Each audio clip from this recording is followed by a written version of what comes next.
ये बाबा के सती नारी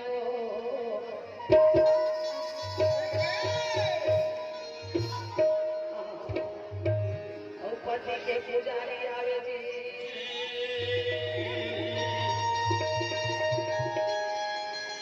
वाह भाई वाह, बाबा के सती नारी है और पति के पुजारी है। क्या करे? चलाते नहीं आधर के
सती नारी जैसे लगत थे,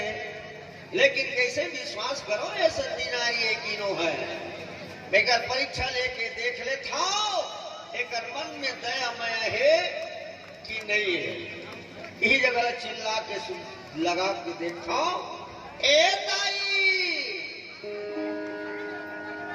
मैया वो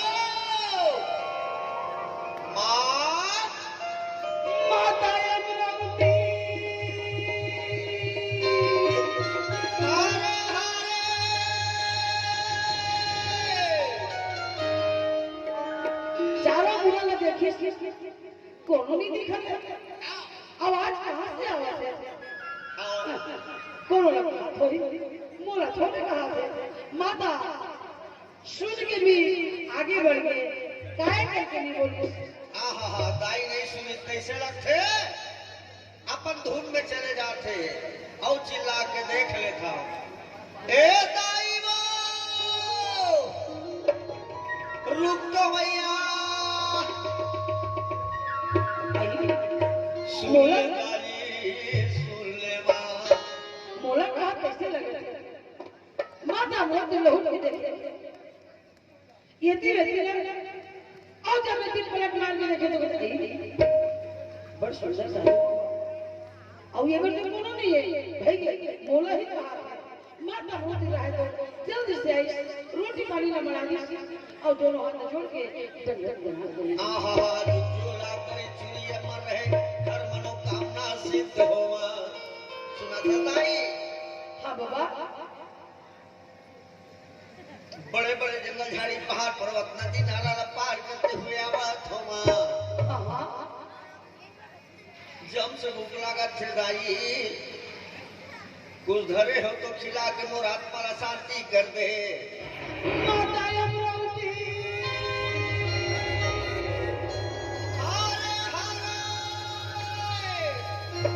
दोनों हाथ जोड़ के कहते हैं साधु बाबा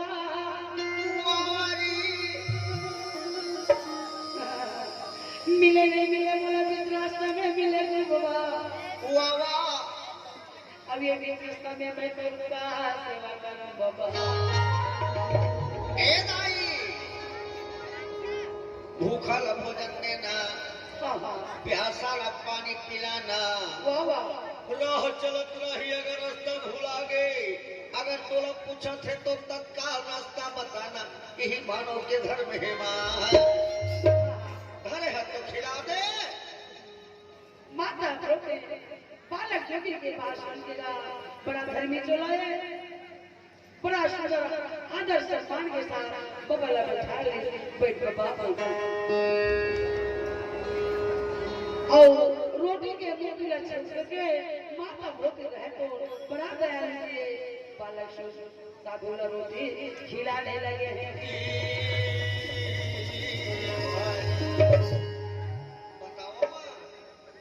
हाँ बालक जोगी ना माता बड़ा दया के सागर रोटी की रोटी निकाल करके बड़ा सुंदर भोजन बालक जोगी ना छोटे छोटे टुकड़ा टुकड़ा करके बड़ा सुंदर खिलाए कैसे तीन दिन के दाई मैं तो हवा भूखा हूँ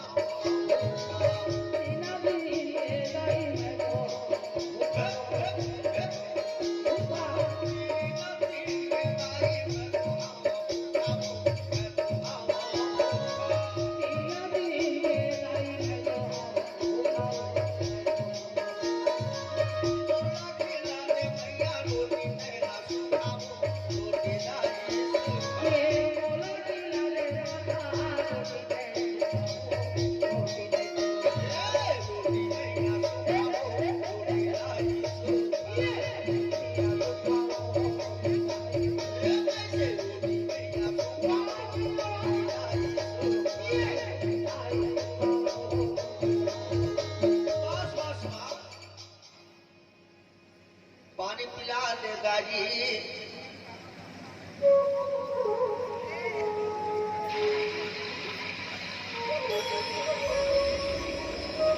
ऐसे रोटी खिलाए पानी पिलाए तब माता मोती बालक की वहां ध्यान लगा के देखा सर से पाँव देखे माता मोती बड़े सुंदर की नहीं के दिखाते गोरे गोरे गाल घुंघरालू जैसे बाल बड़े सुंदर की दिखाते आवे का करना धन्य है वो माता पिता आधे कोई जंगल में अति सुंदर लेकर ना कैसे छोड़ के चलते हैं या हो सकते नहीं कहीं भुला की सही हो सकते ताई जगह कुछ गाड़ी मार दे हुई लड़का भागते आगे सही ऐसे माता के उधर उधर ये मन की बात आगे किसी सोच सोच के कहने लगे और क्या सोची अति सुंदर लड़का हरे हरे ये अकेला जंगल में आए ताई ताई के बोला के तबे लंबा मोना ये मेरे जहां जावा ऐसा है ऐसे मोरो ये कुछ के जावा या ऐसे मोरो ये कुछ झटका का महू बेटे के दुलार में बोले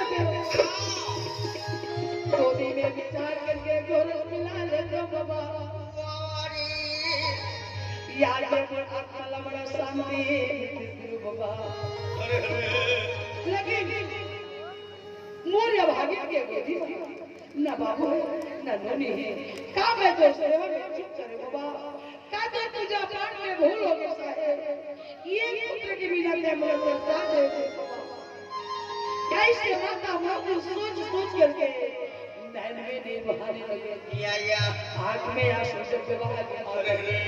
माता या रोते सिसकी मार के रोने लगी